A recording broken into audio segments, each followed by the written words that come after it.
Ça va d'abord parce que on sort d'une année qui a été extrêmement riche, comme tu le dis, et qui se conclut peut-être sur une évidence, celle que Frontières est le média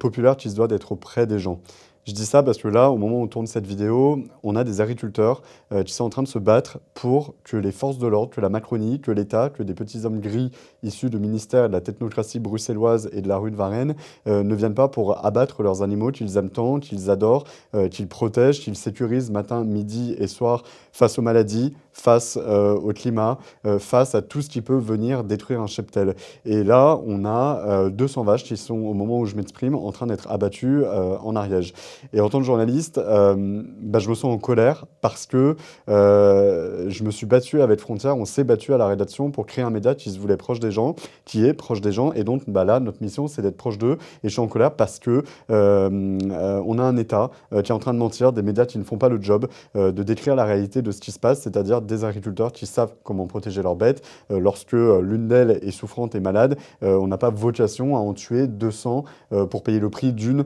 qui est atteinte de cette maladie, à savoir la dermatose nodulaire contagieuse, la DNC. Et donc, bah, voilà, j'ai envie d'être avec eux, j'ai envie d'être auprès des agriculteurs. Là, on a tellement de projets qu'on essaie de se partager, on sera avec eux dans les jours qui viennent, et notamment à Bruxelles. On a Baudouin qui est sur place avec eux. Donc en tant que journaliste, je suis heureux de cette année qui a prouvé qu'avec Frontières, on était capable de réaliser des enquêtes, on va y revenir sur la rétrospective, qu'on était capable de se réaliser nous-mêmes en tant que journaliste et d'apporter aux Français l'information qu'ils souhaitent avoir, une information de qualité, une information objective, une information, on y apportait également des éléments d'enquête, de démonstration sur, par exemple, Raphaël Arnaud, on y reviendra. Et donc, on a un moment assez charnière puisque 2026 et 2027 approchent. Et je crois qu'il ne faut pas perdre de vue que un média qui marche, c'est un média qui est proche des gens, que les gens comprennent,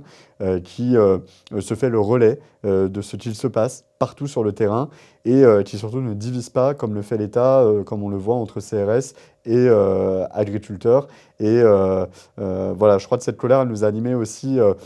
tout au long de l'année parce que c'est une colère froide mais saine qui permet de dénoncer aussi beaucoup de choses. Et c'est ce pourquoi on se bat avec Frontières, on l'a vu tout au long de nos magazines.